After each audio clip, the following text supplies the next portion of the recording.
Sid's going to score, okay? I'm not going to be the idiot who expresses concern as to whether or not Sidney Crosby's going to end his 10-game goal drought. I am, however, going to express at least a little bit of excitement about what will happen when he does. Good morning to you. Good Thursday morning. I'm Dejan Kovacevic of DK Pittsburgh Sports. This is Daily Shot of Penguins. It comes your way bright and early every weekday. If you're into football and or baseball, I also offer daily shots of Steelers and Pirates in the same place that you found this, Penguins versus Predators, tonight in Nashville. That's an 8:08 p.m. face-off. One of the NHL's hottest teams, and I'm referring to Pittsburgh here, will take on the league's worst team. And yeah, that's how badly things have gone in Music City, despite Barry Trotz and everybody down there spending a gazillion dollars in the offseason. The whole thing's actually a little bit weird. This is a team that's got Roman Josi, who's still one of the 5 best defensemen in hockey, Philip Forsberg, Steven Stamkos. There's some good players there, you know? They've got a guy who's got a pretty good track record behind the bench, too, and Andrew Burnett. And I don't know, whatever. Not my problem, not your problem, and only the Penguins' problem for a few hours tonight. Overall, the Penguins' focus has been and should be, regardless of the opponent they're playing, on getting better and getting better in all facets. And if the most single predictable positive thing were to begin occurring soon, that of course being Sid scoring, and I guess you could put right behind that Yevgeny Malkin breaking out of his own. It's kind of it's an awkward slump for Gino because he's got 2 goals in his last 17 games. Obviously had the one the other night against the Kings, crashing the net. But Gino's game's been pretty good. Sid's game has been pretty good through this 7-2-1 run. Sid's, for the season, got 31 points in 33 games, 8 goals and 23 assists. In this run, meaning for the team, he's got 10 assists to show for those 10 games, so he's still Mr. Point-a-Game Sid. And in there, he's also been shooting the puck, so that hasn't even been an issue. 30 shots, he had 6 of them the other night against the Kings, and as Mike Sullivan pointed out afterward, Sid could have had 3 goals, and then he corrected himself and said he could have had 3 goals in the third period alone. He really, really got stoned by Darcy Kemper. This is what Sid had to say about his goal-scoring drought yesterday after practice in Cranberry. Yeah, I mean, you always want to score, and obviously when there's some good looks, like I've had lately, you're feeling like, it's just a matter of time, but it's not, I wouldn't say it's easy, but it's slightly easier when you're winning games. So, I think grateful that we're still finding ways to win games, even with some of those opportunities missed that maybe would have gone up or put games away, and hoping that there's a chunk that are due to go in here soon. Smiling through the whole thing too. I'd like to think I can, after all these years, tell Sid's moods and whether or not he's just putting on a facade or whatever. He's feeling fine. Whenever you're getting chances, and they tell you this from the first time you can lace up skates in hockey, then you're playing well. You're doing something right just to get to the point of getting those chances, and Sid was just unbelievable in that period. Never mind, also setting up the tying goal with a brilliant backhand pass to Matt Grzelcyk. But if it all were to come together, meaning not just Ricard Raquel and Brian Rust and Chris Letang, a couple other guys that have been hot of late, if Sid specifically were to get going, well, let's try to keep this real. First off, you'd have what, in my estimation, would be the first hard top-line threat, meaning the entire line, that the Penguins have had since the Jake Gensel trade. Now, I know that's going to sound a little bit odd, considering that Raquel and Rust have both been doing a lot, but it's very, very different whenever there's a lot of possession time, whenever there's a lot of grinding down deep, and above all, whenever Sid's finishing, because Sid will then attract even more attention to himself, and from there he'll do those backhand passes like he did to Grzelcyk, or the forehand passes or whatever. He'll find other guys. He'll make sure that any extra attention on him doesn't go to waste.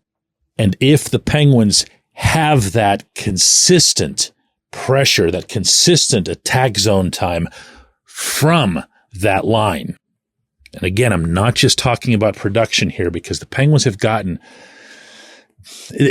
production to an extent from this line and that line and whatever. What they haven't had, and they used to have this with Jake, was just that one line that just dominates the rink for the 45 seconds or whatever they're out there. And you feel like as an opponent, you can take a little bit of a deep breath when they're off. You take the deep breath and the other guys will burn you.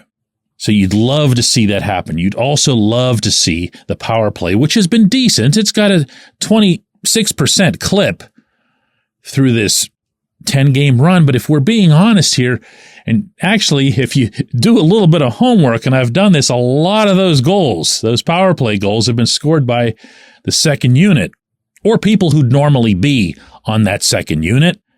And I wasn't really wild about what the first unit had been doing through much of any of this until the Los Angeles game the other night. Now, the Penguins went 0-for-3, but my goodness, were they whipping it around. So Sid scoring, regardless of how he scores, but in particular for this context, on the power play, think about where he's positioned. Think about how those goals would be coming. And then think about what that would mean for the whole team. Now, the only minus to this, and it's as hypothetical as all the rest of this, the rest of these guys can't take the foot off the gas, and that includes in scoring. I say it all the time. We're well past the stage of the Sid/Gino era where you can count on those guys to carry X% of your offense. Everybody's got to keep contributing. But more important than that, and Sid himself has been stressing this first and foremost, everybody's got to understand that the only reason this team has been saved to date, this season has been saved as it has through these 10 games, is that they've defended and they've been responsible and they've been smart. Can't lose sight of that. When we come back, J1Q. This episode is brought to you by Bet Online, your number one source for all your summer sports needs this season, from Major League Baseball, golf, NHL, NBA playoffs. Get the latest odds and lines, including all team matchups, player props, odds on just about everything that's out there. Head to the website today or use your mobile device to get in on the action. Bet Online, where the game starts. Abandoned ship, Bob. Sell the team. Are you a Pirates fan who is angry or apathetic about our perennial losing baseball team? Do you feel helpless because you don't know how to make a difference? Well, good news. We have something you can do about it. Join our Sell the Team movement. We're a group of passionate fans voicing our frustration and demanding change through billboard campaigns, press outreach, protests, and involvement at local city government meetings. Go to OurTeamNotHis.com to get involved.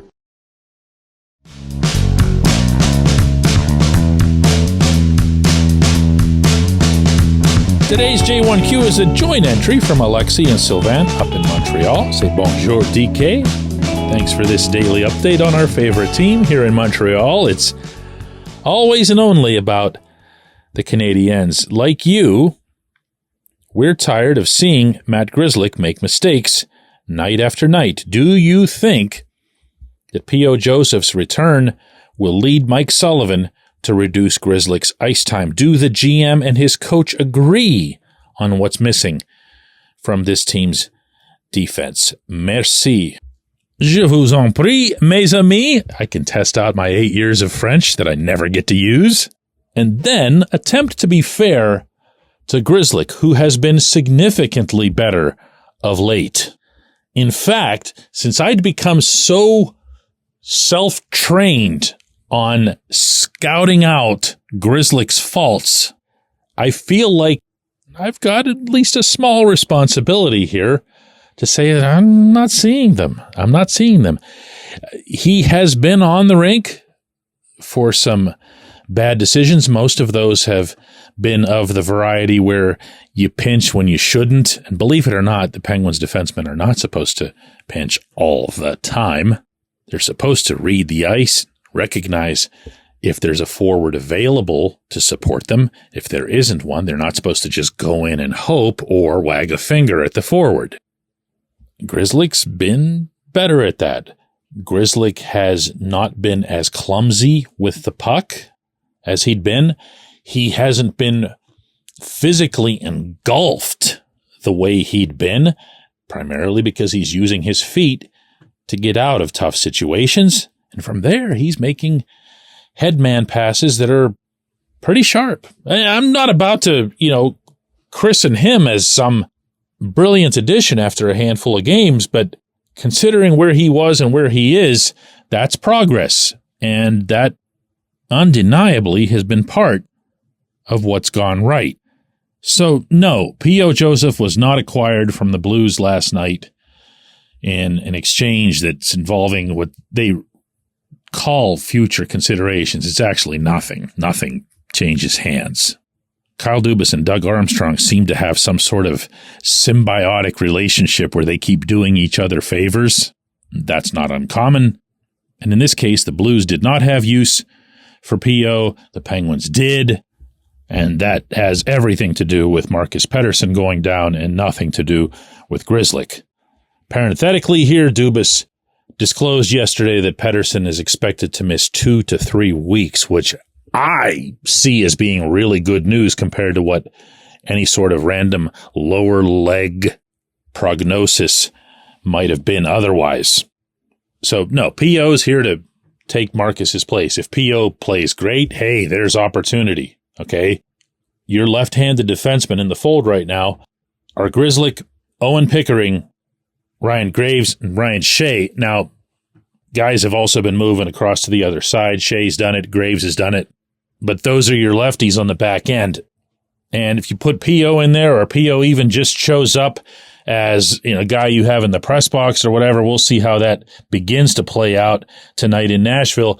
There's more depth. There's more of a safe feeling, especially on the road when you don't want to be rushed to replace somebody because it's logistically more challenging. But no, guys, it's got nothing to do with Grzelcyk. I appreciate the question. I appreciate everybody listening to Daily Shot of Penguins, and we will do another one demain.